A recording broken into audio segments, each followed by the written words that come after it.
Assalamualaikum warahmatullahi wabarakatuh. Selamat siang Mitra Ailing. Nanti 3 menit lagi saya akan undang Dr. Syaila untuk bergabung dengan kita di sini ya. Perkenalkan sebelumnya nama saya Kurmala Tasari yang bakal menemani Mitra Ailing ngobrol bareng pada siang hari ini bersama dengan Dr. Syaila. Bertepatan dengan World Glaucoma Week, live IG kita kali ini membahas dapatkah glaukoma disembuhkan? Kebetulan saya aktif sebagai perawat di Polimata Rumah Sakit Islam Banyu Bening.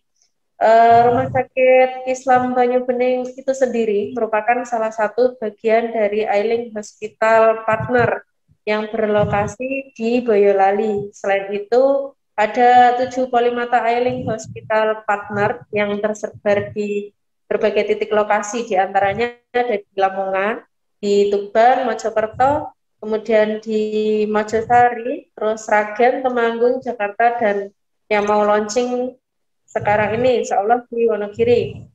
Nah, ini yang sudah hadir, dari mana saja ini? Yang sudah hadir, ada dari kota mana saja ini? Tuh, dari Gresik. Selamat bergabung yang dari Gresik ya. Kita tunggu untuk dokter Sahilanya ya. Dokter Sahila sudah bergabung? Sudah Mbak ini? Sudah dokter. Nah ini dokter Sahila sudah bergabung dengan kita di siang hari ini. Assalamualaikum dokter Sahila. Ya, waalaikumsalam Mbak Mala. Oke, akhirnya kita bertemu di lab IG kali ini ya dokter bersama Mitra Ailing. Nah dokter Sahila ini berpraktik di Polimata Rumah Sakit Islam Banyu Bening, kemudian di Polimata Rumah Sakit Sarila Husada Sragen, juga sebagai lasik advisor di National Lasik Center di Surabaya. Jadi teman-teman yang ingin konsultasi tentang lasik bisa banget nih datang ke Polimata, tempat beliau atau dokter Sahila praktik tadi di Rumah Sakit Banyu Bening, di Sarila Husada, kemudian ada di Surabaya juga untuk konsultasi. Ada yang pernah periksa dengan atau konsultasi dengan dokter Sahila? Mungkin enggak nih Mitra ini. Ya, kemudian selanjutnya terima kasih dokter sudah mau bergabung dengan kita di siang hari ini. Sebelum kita ngobrol, terima kasih untuk Mitra Ailing yang sudah join pada siang hari ini. Kalian yang lagi join juga bisa langsung bertanya di kolom komentar ya. Nanti ketika dokter Sahila memberi penjelasan. Kemudian terima kasih juga yang sudah bertanya di kolom komentar, story, dan DM. Nanti pertanyaan kalian akan dijawab dengan Dr. Sahila dalam live IG kali ini. Nah ini jangan lupa nanti ada souvenir menarik dari Ailing Group untuk satu pemilik pertanyaan terbaik. Teman-teman Mitra Ailing ini siapkan pertanyaan terbaik kalian.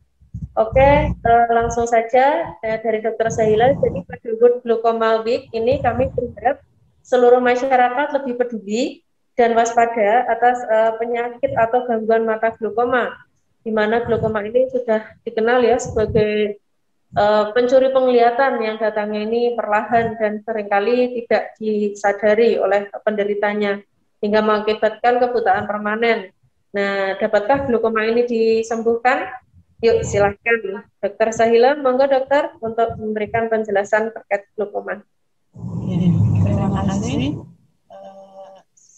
Assalamualaikum warahmatullahi wabarakatuh. Saya minta maaf kalau nanti sinyalnya nggak terlalu bagus karena saya masih di jalan.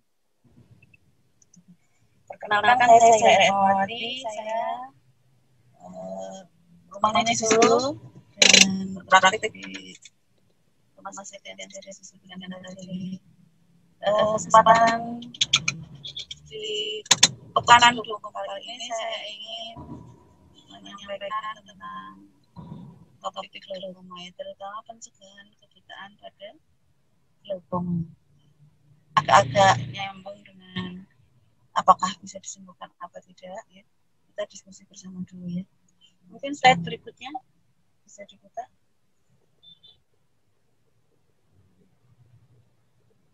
Slide berikutnya Mbak. Slide berikutnya. Nah, ini hanya 3 kasus dari ini Mbak sebelumnya Mbak.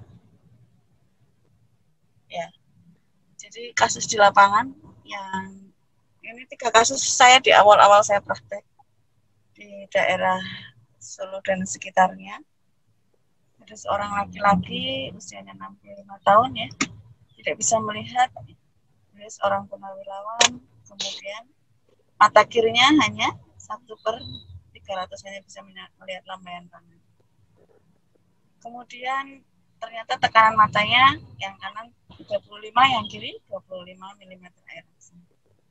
Kemudian yang kedua, ada seorang laki-laki juga usianya 68 tahun, 1 minggu nabrak becak. Ya. Ternyata setelah dicek tekanan matanya yang kanan 25, yang kiri 28. Dengan saraf matanya yang sudah mulai jeblong ya, atau mengalami eskavasium. Nah, yang ketiga, ada seorang perempuan usianya 65 tahun, datang ke rumah sakit dalam kondisi kesakitan, nabrak-nabrak alat-alat di sekitar polimata ya. Ternyata tekanan matanya 56 mm air aksa untuk mata kanannya, dan mata kirinya 43 mm air aksa. Nah, kondisi ini dari bulan ke bulan, dari tahun ke tahun sering saya hadapi ya. Baru saja tadi malam saya mendapatkan konsulan dari IGD, ternyata juga mengalami glaukoma juga. Minggu kemarin saya habis melakukan operasi pada pasien glaukoma 2 kasus. Jadi ternyata angka glaukoma itu cukup sering terjadi di sekitar kita, dan barangkali sedang atau mengancam saudara-saudara kita atau orang tua kita. Slide berikutnya. Nah, ini kasus yang saya tangani 1 bulan yang lalu ya. Mata kanannya tekanannya 10,6, dan mata kirinya 28 mm air aksa. Untuk mata kirinya hanya bisa melihat sinar ya. Dan pasien dalam kondisi kesakitan serta pusing datang ke polimata. Nah, apakah pertanyaannya kebanyakan pada kasus seperti ini ya, itu datang kondisi mata satunya sudah tidak bisa melihat. Tapi ini alhamdulillah yang mata satunya masih bisa melihat ya, dia kondisi kesakitan pada mata kirinya. Slide berikutnya. Nah, ini alhamdulillah follow up terakhir ya.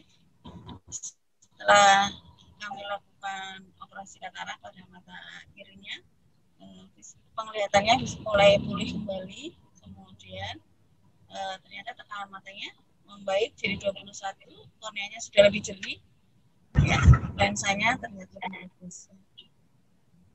Pasien sudah tidak nyeri, dan follow up terakhir kemarin tekanannya sudah mulai stabil.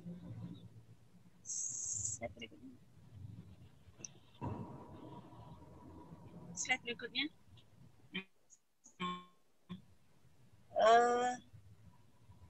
Glaukoma itu membutuhkan kepedulian dari kita bersama ya, karena kita bisa berempati ya, kita bisa membayangkan bagaimana perasaan pasien yang selama ini bisa melihat ya, kemudian karena terjadi eskavasio atau cupping glaukomatis atau saraf matanya mulai jeglong, tepi-tepinya mulai nggak kelihatan, tepi lapang pandangnya ya, kan mulai menyempit, samping-sampingnya nggak kelihatan. Jadi yang dirasakan oleh pasien glaukom itu seperti pakai kacamata kuda ya, dia bagus di tengah, tetapi samping-sampingnya sudah mulai kelihatan, sudah mulai tidak kelihatan, dan bisa jadi awalnya tidak sakit ya.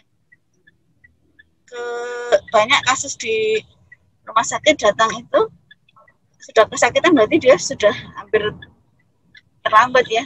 Nah, mungkin sudah lama tapi nggak dirasakan. Nah, pada kondisi seperti ini, belum. Slide sebelumnya Mbak. Jadi butuh peran seorang kita sebagai dokter ya butuh peran keluarga, ya, butuh peran para medis untuk membantu ya pasien itu dari kebutaan. Nah, makanya kita perlu untuk melakukan edukasi ya, untuk melakukan penyuluhan kepada masyarakat tentang glaukoma ini. Ya. Salah satunya dengan acara di pekan ini, Week Glaukoma, pekan glaukoma kali ini. Apa yang sebenarnya terjadi pada pasien glaukoma? Slide berikutnya. Slide berikutnya. Nah, ini ya. Jadi definisi dari glaukoma adalah neuropati optik kronis ya, di mana terjadi pencekungan pada diskus optikus ya, yang menyebabkan lapang pandangnya menyempit. Jadi saraf matanya itu ceklong ya akibat tekanan mata yang tinggi biasanya. Apa yang terjadi sebagai imajinasi atau visualisasi bisa di slide berikutnya. Slide berikutnya. Nah ini ya, ini ada tanaman di sini. Nah ini kemudian ini ada gambar saraf mata ya. Yang di tengah itu adalah saraf mata yang normal. Sementara yang di samping itu ada saraf mata yang mengalami glaukoma. Apabila tekanan di dalam mata kita tinggi, maka itulah yang terjadi pada mata kita ya, akan ceklong ya.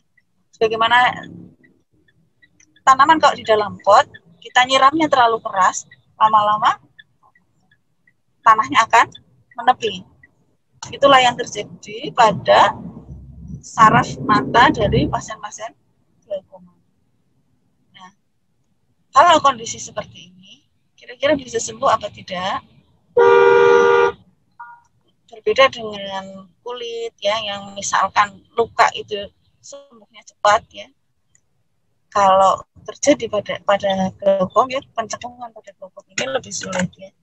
Karena tidak hanya sekedar masalah anatominya saja, tetapi masalah kelistrikan yang di sana juga terganggu ya. Dan fungsi dari saraf mata ini nanti akan menyalurkan ya bayangan yang diterima oleh mata ke otak kita ya. Kalau terjadi gangguan di sana, otomatis akan terjadi gangguan transfer dari bayangan ke dalam otak kita. Nah, sehingga perlu perhatian di sini. Kita perlu berhati-hati, kita perlu bersama-sama ya, membangun spirit kepercayaan diri pada pasien-pasien kita ya, bahwa glaukoma ini bisa kita hambat biar jangan sampai terjadi kebutaan, walaupun ya sudah terjadi pencekungan. Ya, PR-nya itu di situ. Kan kalau sudah kadung listriknya, sarafnya terjadi pencekungan agak susah ya untuk kembali secara anatomi membaik. Tapi yang PR kita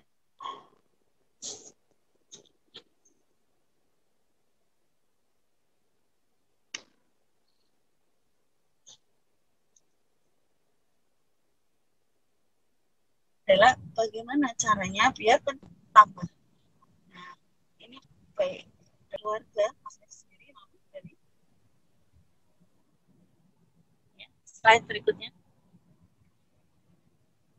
Nah, ini ya, mengapa terjadi kenaikan tekanan yang berlebihan ya, itu ada anatomi fisiologi ya, dari aliran humor aquos.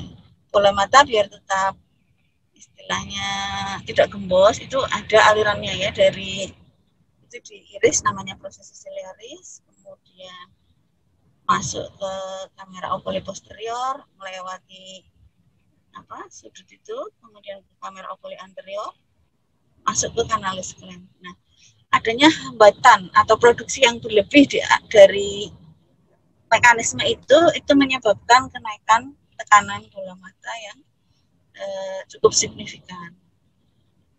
Jadi ketika itu mungkin terjadinya masih baru beberapa saat, mungkin masih bisa kembali lagi. Atau misalkan itu sekunder ya, karena ada pemicu yang lainnya, ketika sekundernya kita atasi, maka mungkin bisa masih balik lagi. Tapi kalau sudah terjadi sampai saraf di matanya mengalami jeblong, ya, mengalami eskavasio, nah ini yang butuh kesabaran, butuh perhatian, ya, butuh solusi secara sungguh-sungguh dari kita bersama. Slide berikutnya. Nah, ini ya, jadi secara umum glaukoma itu bisa diklasifikasikan menjadi glaukoma primer dan glaukoma sekunder. Ada yang sudut tertutup, ada yang sudut terbuka, ya. Masing-masing dari sudut tertutup maupun sudut terbuka itu bisa primer, bisa sekunder. Slide berikutnya. Nah, kebanyakan glaukoma yang datang di rumah sakit kami itu sudutnya tertutup dan kebanyakan sekunder karena katarak, ya. Sehingga sebenarnya dengan kita cukup perhatian terhadap katarak, dengan pengambilan katarak, kebanyakan pasien-pasien di rumah sakit kami itu membaiknya. Data terakhir itu dari 6 pasien itu 5 diantaranya itu perempuan dan 1 diantaranya laki-laki.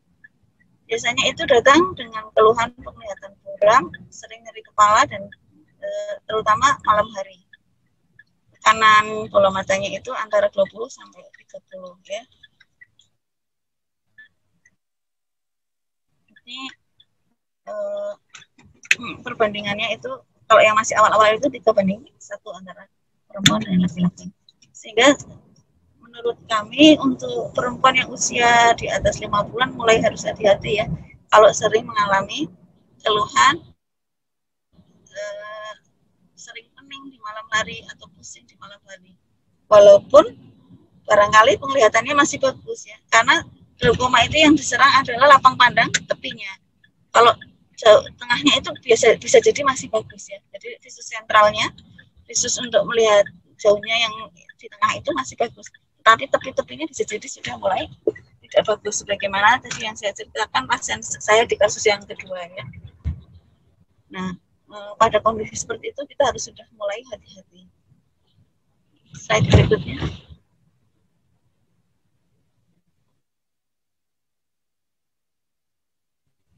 Slide berikutnya, Mbak. Nah, jadi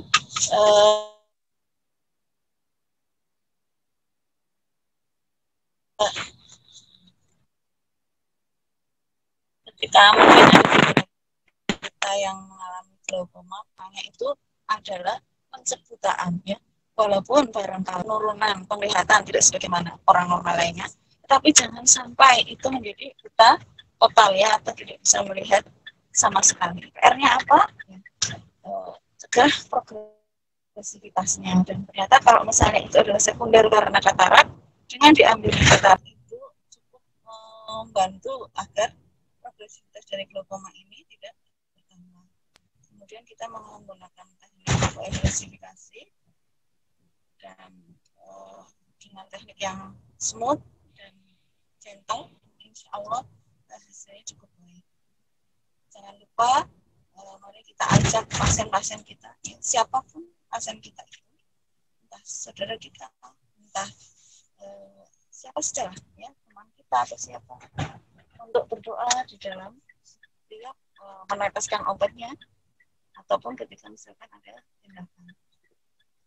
Slide berikutnya. Ya. Jadi ketika barangkali ada glaukom pada pasien, pada saudara kita atau pada siapapun dari diri kita, PR utamanya bukanlah menyesali ya, oh kenapa saya mengalami glaukom ya. PR terbesarnya adalah bagaimana walaupun dengan kondisi glaukom itu tidak menjadi buta ya, atau tidak bisa melihat sama sekali. Mungkin dari saya sementara itu, Mbak Mala. Terima kasih. Assalamualaikum warahmatullahi wabarakatuh. Waalaikumsalam warahmatullahi wabarakatuh. Terima kasih dokter. Sekarang selanjutnya yaitu sesi tanya jawab, gitu.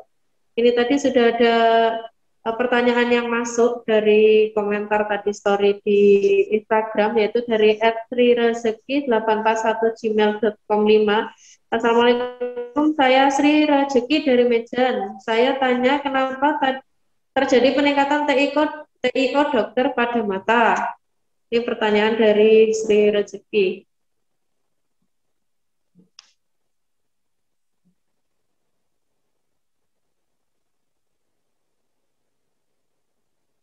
Saya ulangi pertanyaannya, kenapa terjadi peningkatan TIO pada mata dokter untuk pasien glaukoma yang menderita glaukoma ini?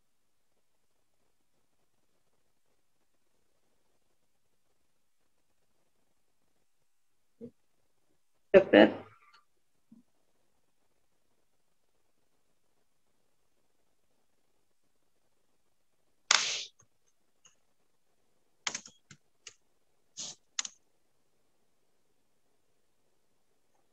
Dokter Sahila.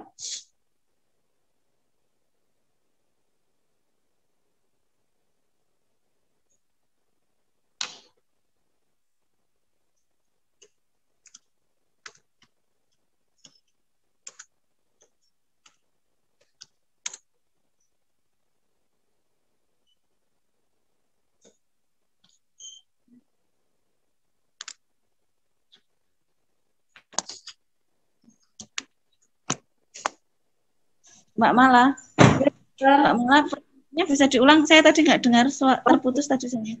Oke, dokter, untuk pertanyaannya tadi dari, ini ada yang live ini, bertanya dokter, @selaksarindu_alma, usia berapa dokter rata-rata pasien terkena glaukoma?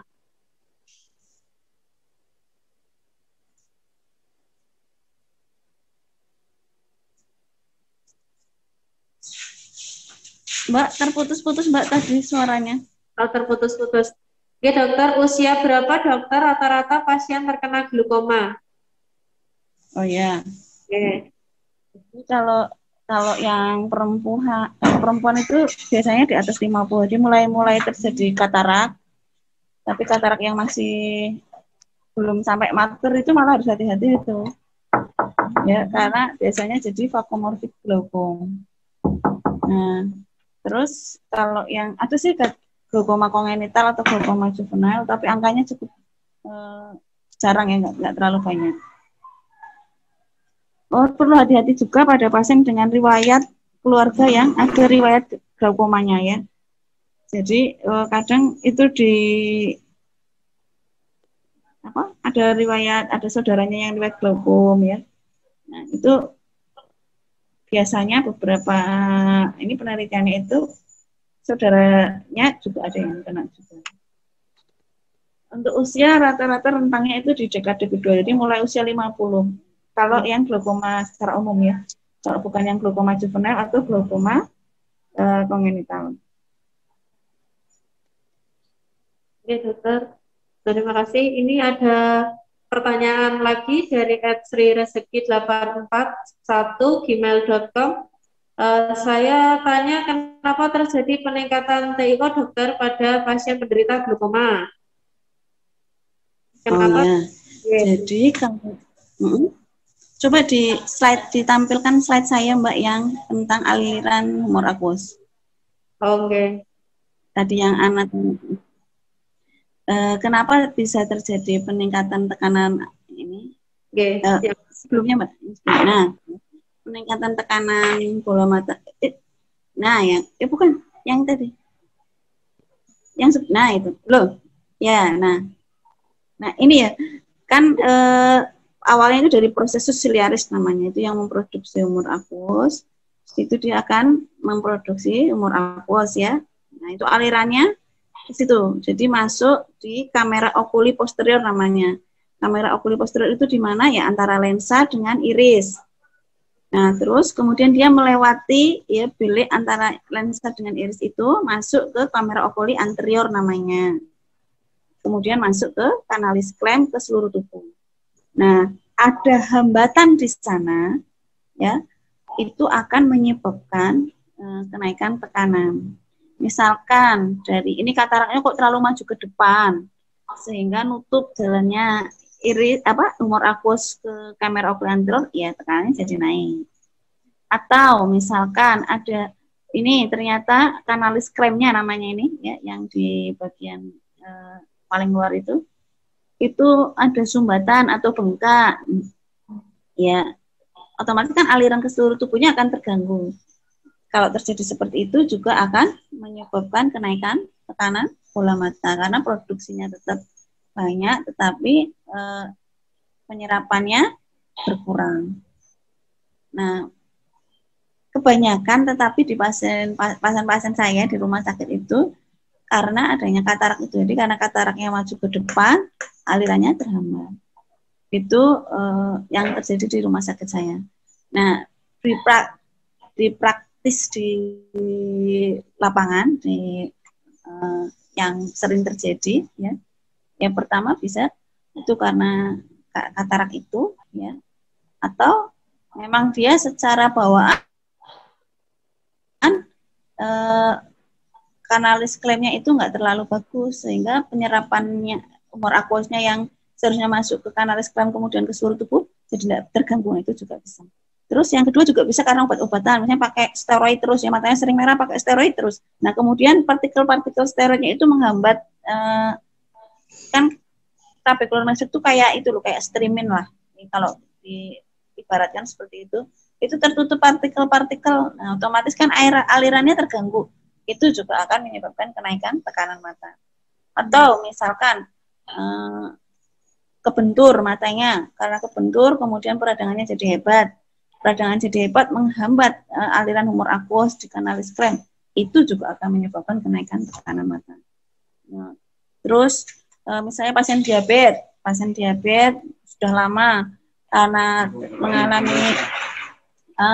kondisi matanya mengalami hipoksia terus, kemudian tumbuh pembuluh darah baru di sekitar irisnya, ya aliran humor aqueousnya terganggu, produksinya mungkin tetap berlebihan atau malah berlebihan, itu juga akan menyebabkan kenaikan tekanan bola mata.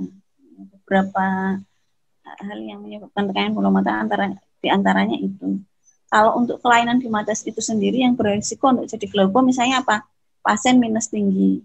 Ya, pasien minus tinggi itu cenderung untuk bisa menyebabkan terjadinya glaukoma sudut yang terbuka. Ya. Di mananya? Ya, karena di pangkal sarafnya atau nervus opticusnya itu lebih lebar biasanya. Ininya perbandingan antara cup sama disc-nya. Ya. Kemudian kalau yang hipermetrop atau pasien plus ya, itu juga bisa menyebabkan nantinya berisiko untuk jadi glaukoma karena bilik matanya biasanya kalau orang hipermetrop itu terlalu sempit. Ya, mungkin itu Mbak. Oke, terima kasih. Jadi ada ketidakseimbangan antara produksi humor aqueous dengan keluarnya humor aqueous atau penyerapan dari humor aqueous. Terima kasih dokter. Ini ke pertanyaan selanjutnya dari @yakma.adi11. Ini dok, apakah anak yang minus tinggi juga tergolong berisiko glaukoma? Minus berapa ya dok yang terbilang kategori tinggi? Terima kasih. Kalau minus tinggi itu kan minus itu ada ringan, sedang, berat ya. Kalau yang ringan itu kurang dari 3, sedang itu 3 sampai 6, berat itu lebih dari 6. Yang beresiko untuk jadi glaukom itu ya minus, karena kan kalau orang minus itu sebenarnya itu aksialnya ya. Jadi panjang antara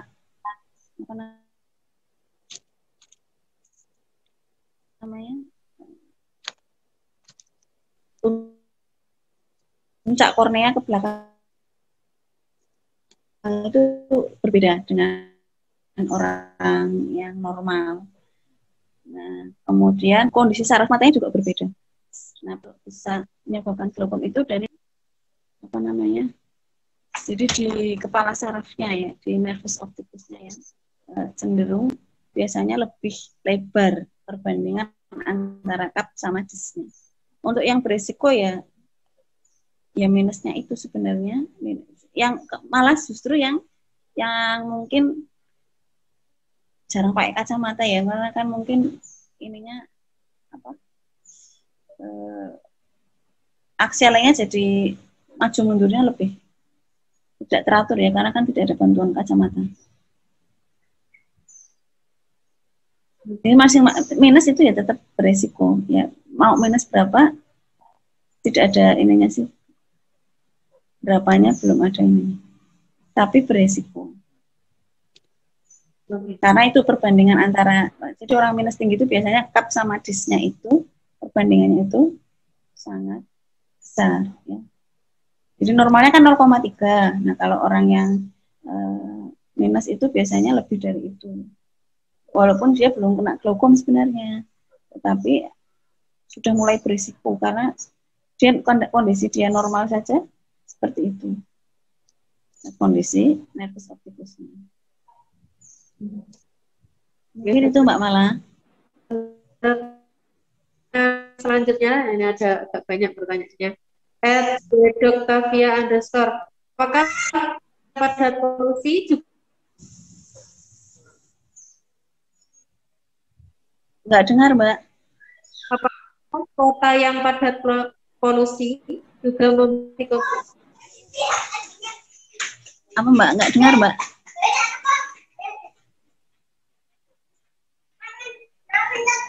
Nggak dengar Mbak.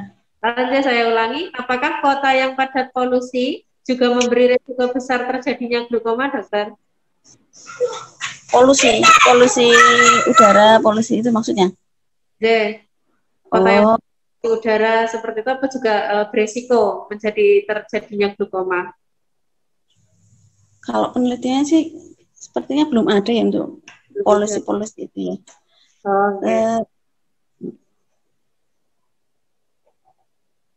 Untuk ke pertanyaan selanjutnya, @piani_danback izin bertanya dokter, apakah ada makanan atau vitamin yang bisa mencegah tingginya tekanan bola mata sebagai penyebabnya glaukoma? Gini, jadi yang sudah pernah saya baca dan hampir saya teliti dulu waktu saya presiden itu, sebenarnya itu ada kunyit itu Mbak. Kunyit itu sudah pernah diteliti, itu bisa memperbaiki nervus opticus ya. Kan kalau orang glaukom itu yang diserang kan nervus opticusnya. Nah, itu di penelitian yang pernah saya baca itu, jadi beberapa mencit yang nervus opticusnya dirusak, kemudian dia diberi ekstrak kunyit, itu bisa membaik. Dan beberapa pasien saya kalau yang tekanannya nggak turun-turun, biasanya tak suruh minum kunyit, itu ternyata lumayan membantu. Walaupun ini masih terus dilakukan penelitian. Yang penelitian yang sudah ini di Singapura kalau untuk kunyit itu. Kan kita di Indonesia banyak kunyit ya. Iya dokter. Nah itu cukup membantu. Oke. Kita ke pertanyaan selanjutnya. Selanjutnya dari @malakumalapa, yaitu gejala yang paling mudah dikenali dari glaukoma ini apa ya dok? Gejala yang paling mudah dikenali dari glaukoma itu sendiri. Oke. Kalau paling mudah dikenali ya menyempit lapang pandangnya. Tetapi kalau yang sudut akut itu biasanya itu ya sudah sampai kesakitan. Terus kalau pas awal-awal yang sudut tertutup jadi sering pusing pas di tempat gelap atau di malam hari. Itu biasanya kondisi-kondisi awal orang mau kena glaukoma ya. Usianya di atas 50, kemudian malam-malam kok sering pusing, itu harus hati-hati. Bisa jadi pas malam itu saat terjadi pupilnya midriasis ya, kalau gelap itu kan pupil midriasis. Itu lensanya kan maju ke depan. Karena lensanya maju ke depan, jadi antara iris dengan lensa itu jaraknya jadi lebih sempit. Otomatis aliran humor aquos yang seharusnya ke depan terganggu. Nah, padahal di situ irisnya itu, proses siliarisnya itu produksi humor aquos terus. Sehingga mulai terjadi kenaikan tekanan mata. Nah, itu paling gampang kalau yang sudah tertutup itu seperti itu. Jadi sering kemeng, mata tidak nyaman, sering pusing di malam hari atau di tempat yang gelap. Nah, kalau yang sudah terbuka, kalau yang sudah sampai samping-sampingnya nggak kelihatan, itu sebenarnya sudah agak lama itu kronis. Jadi kayak kita lapang pandangnya menyempit itu. Seperti itu, Mbak. Menyempitnya lapang pandang berarti untuk gejala. Atau kalau misalnya orang tua kok sering jalannya kegaduk-gaduk ya bahasa Jawanya, apa ya? Jeglong, tersandung-sandung. Nah, itu bisa jadi itu glaukoma kronis. Ini saya kok jalan tuh kayak jatuh ya, sering terjatuh. Hati-hati, bisa jadi itu glaukoma kronis karena dia itu hanya melihat di tengah, sampingnya nggak kelihatan. Dan bisa jadi nggak sakit. Nah, itu harus hati-hati, bisa jadi sudah lama terjadi glaukoma. Mungkin itu, Kak. Gitu terjadi gejala yang paling mudah yaitu penyempitnya lapang pandang gitu. Kemudian ya, tapi sebenarnya kalau sudah sampai lapang pandang itu sudah agak lama berarti, Mbak. Kan berarti nafasnya sudah jebol ya. Oke. Ini kita beralih ke pertanyaan selanjutnya ya, Dok, dari @lukmanhakim.rd. Apakah benar glaukoma bisa disembuhkan dengan obat herbal ya, Dok? Oh ya, pertanyaannya bagus ya. Jadi glaukoma itu, coba Mbak digambar nervus opticus tadi Mbak yang ada gambar bunganya. Dilihat. Yang ada gambar bunganya. Nah, yang ada gambar bunganya. Ya. Terus. Depan lagi. Ya, nah ini loh Mas. Ini ya. Ini kondisi. Setelahnya Mbak, setelahnya. Nah, ini itu yang optic nerve with glaukoma ya. Ini kalau kita melihat di sebelah kanan kita ya. Tapi di kiri pasien. Ini yang sebelah kiri itu mata normal. Kuning-kuningnya itu kan cuma 0,3 bagian ya.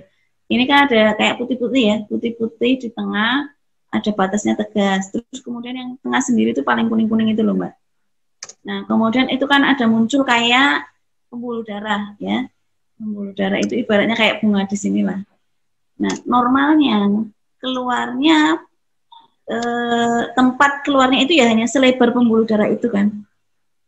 Perbandingannya itu ya hanya sekitar 0,3 ya. Kalau pembuluh darahnya itu 3 bagian, sementara bulat-bulatnya itu 10 bagian, ya maksimal seperti itu lebarnya tempat keluarnya itu. Tetapi pada orang glaukom, tempat keluarnya itu jadi melebar ya. Yang seharusnya hanya 3 bagian, dia bisa jadi menempati 8 sampai 9 bagian. Ya, jadi ini akibat apa ya? Akibat itu tadi, biasanya paling sering itu tekanan yang naik ya, sehingga saraf matanya jadi mengalami eskavasi. Nah, masalah yang terjadi sebenarnya kalau orang glaukom itu kan yang sudah kena kan di nervus opticusnya. Nah, ini itu secara penelitiannya itu pada orang yang mengalami tekanan mata 40 mm air raksa selama 1 minggu, ini sarafnya itu tidak bisa balik yang sudah kadung jeblong itu. Nah, sehingga kalau misalkan dengan obat-obatan herbal ya, apakah bisa disembuhkan? Kemungkinannya ya sulit ya. Kenapa? Karena ini kan yang bermasalah itu adalah sarafnya. Dan sekali lagi saraf itu dia itu akan menghantarkan impuls-impuls kelistrikan yang diterima oleh mata kita. Sehingga kalau sudah kadung jeglong gitu ya, kan yang anatominya sudah rusak, fungsinya sudah rusak, ya otomatis penyembuhannya akan sangat sulit ya. Kalaupun misalnya herbal itu membantu, dia hanya membantu untuk yang mengendalikan faktor risikonya tadi ya, mengendalikan faktor risiko apa? Tekanan matanya. Ya, karena yang paling bisa dikendalikan pada glaukom itu ya hanya tekanan mata itu supaya tidak semakin jeglong. Nah, kalau untuk sembuh total, ya, ini kan yang bermasalah apa? Sarafnya. Saraf itu fungsinya bukan sekedar istilahnya kayak daging kita ya, kemudian dijahit sembuh. Tidak ya, kalau saraf itu dia menghantarkan impuls kelistrikan, makanya sampai ke otak. Ini lebih sulit. Nah, sehingga dan pulihnya, walaupun kemarin saya ada presentasi kasus dari sejawat itu ada orang masih muda kena glaukoma sekunder. Awalnya yang diglom jadi 0,8 saraf matanya itu, setelah baik sekundernya teratasi, membaik lagi. Karena kan masih muda, jadi masih lentur nervus opticusnya. Walaupun itu angkanya sangat jarang. Jadi kesimpulannya glaukoma itu bisa disembuhkan apa tidak, itu tadi tergantung penyebabnya. Dan kalau sudah kadung jeglong, ya ini hanya bisa dikendalikan supaya tidak buta dan supaya tidak menjadi buta. Otomatis supaya tidak menjadi buta apa ya? Faktor risiko utamanya harus dikendalikan. Apa itu? Tekanan bola matanya. Jadi harus rutin untuk cek tekanan bola matanya.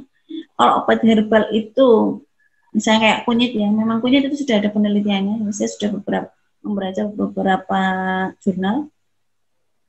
Kunyit itu bisa menurunkan tekanan bola mata. Nah, tetapi kalau misalkan penyebab, misalnya dia tekanan sekunder karena kataraknya dibiarkan dia minum kunyit, lama-lama kataraknya tambah ke depan ya nggak akan teratasi itu. Di glaukom itu kita harus bijak ya, bijak mencari sebabnya, bijak mencari solusinya. Yang utama dari glaukom itu sebenarnya mencegah kebutaan akibat glaukoma itu sendiri. Jadi kesimpulannya apa? Ya kesimpulannya obat herbal itu tergantung herbalnya itu apa, ya. Terus bisa menyembuhkan apa tidak? Ya itu dia hanya mungkin bisa menurunkan tekanan matanya saja, tetapi untuk sembuh, pulih kembali saraf matanya jadi seperti semula, angkanya sangat jarang. Makanya jangan sampai terjadi eskapasio glaukomatus. Itu sudah ketemu dulu penyebabnya. Insya Allah nanti lebih aman. Mungkin itu Mbak. Oke, jadi begitu ya dokter, untuk herbal itu hanya untuk menurunkan tekanan bola matanya saja, tapi untuk ke sarafnya itu dan sekali lagi Mbak, itu juga herbalnya itu harus diuji ya, maksudnya benar-benar turun apa enggak. Yang sudah pernah saya baca itu cuma kunyit. Cuma kunyit yang bisa. Oh, oke. Yang sementara ini ya, yang baru saya baca, mungkin bisa jadi ada yang lain juga bisa ya. Dokter. Kita lanjut ke pertanyaan selanjutnya dari @pv_vanessa. Sering pusing dan mata kabur, apa bisa menjadi ciri-ciri glaukoma, dokter? Pusing dan mata kabur. Sering pusing dan mata kabur. Sebaiknya dicekkan ke dokter mata. Karena memang tekanan mata yang tinggi itu bisa menyebabkan matanya jadi pusing. Keluarnya jadi pusing. Terus matanya jadi kabur juga bisa. Karena kan terjadi abrasi kromatis kalau tekanan matanya tinggi. Ya, apalagi kalau tekanan tingginya itu sudah kronis, kemudian terjadi cupping glaukomatus atau ekskavasio glaukomatus, atau bahasa Jawanya saraf matanya jeglong, otomatis penglihatannya akan kurang. Nah, kalau saya sarankan ya sebaiknya kalau sudah ada keluhan-keluhan seperti itu, berobatlah ke dokter mata untuk dicek saraf matanya. Kondisinya baik-baik saja apa tidak, tekanan matanya baik-baik saja apa tidak. Kalau ternyata tekanan mata baik, saraf mata baik, ya kita harus cek lagi penyebab yang lainnya. Bisa jadi mungkin kelainan dari refraksi. Kelainan refraksi juga bisa pusing loh ya Mbak. Misalnya astigmat yang tidak terkoreksi dengan baik itu juga bisa pusing. Jadi tidak semua pusing menyebabkan glaukom, ya. Tetapi memang kalau tekanan mata tinggi itu bisa menyebabkan pusing, terus bisa menyebabkan penglihatannya buram juga.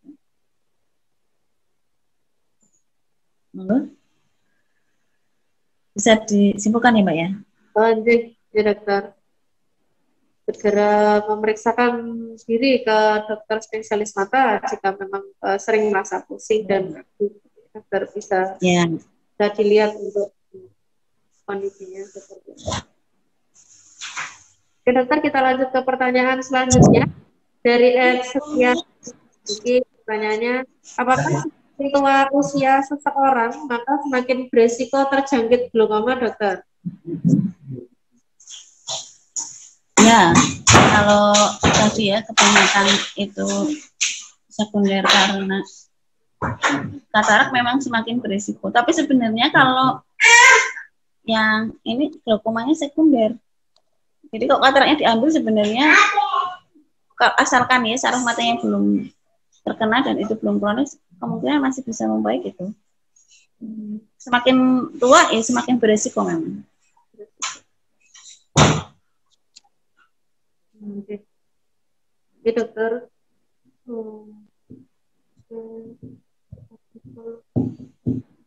Mungkin satu pertanyaan lagi ya dok. Ini dari rezeki tadi.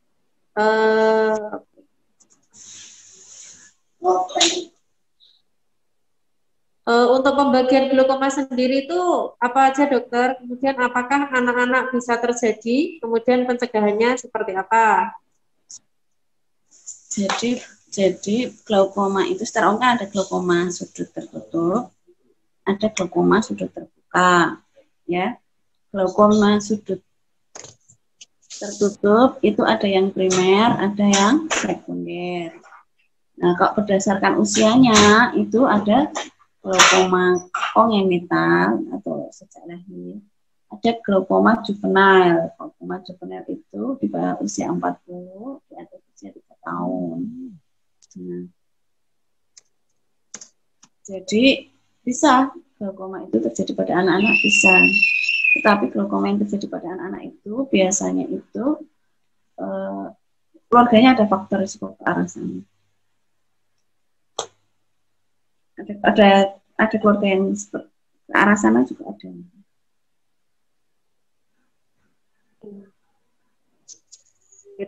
Bisa Mbak. Intinya anak-anak bisa terkena glaukom. Intinya anak bisa terkena. Oke dokter, satu lagi ya dokter dari Selaksarindo Alma. Ini pertanyaan terakhir.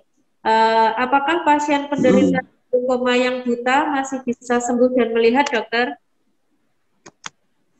Ya, tergantung definisi butanya, ya. Terus tergantung juga penyebab utamanya. Jadi kalau misalkan ya dia masih bisa melihat sinar, kemudian atau masih bisa melihat gerakan lambaian tangan, itu ternyata kataraknya jadi kataraknya ternyata cukup tebal. Nah, ternyata dengan katarak yang tebal itu tekanannya terus jadi naik. Tekanan yang naik itu terjadi eskavasio glaukomatus ya. Nah, itu ternyata itu beberapa pasien-pasien saya yang di rumah sakit itu kalau kataraknya diambil ya, walaupun ada glaukomanya setidaknya tidak butanya penglihatannya membaik ya, walaupun tidak bisa seperti orang normal yang tidak ada glaukomanya. Jadi kalau glaukomanya butanya itu sudah tidak bisa melihat sinar sama sekali, ya memang sudah tidak bisa. Tetapi kalau dianggap butanya itu misalnya masih bisa lihat sinar, kemudian masih bisa melihat lambaian tangan, ya tergantung jenisnya. Kalau misalnya itu jenisnya itu karena katarak yang memang kataraknya tebal, masih bisa diusahakan insya Allah. Gitu. Jadi intinya Kita harus mencari sebabnya. Cuma data di rumah sakit kami itu kebanyakan sekunder karena katarak, Mbak. Karena katarak ya.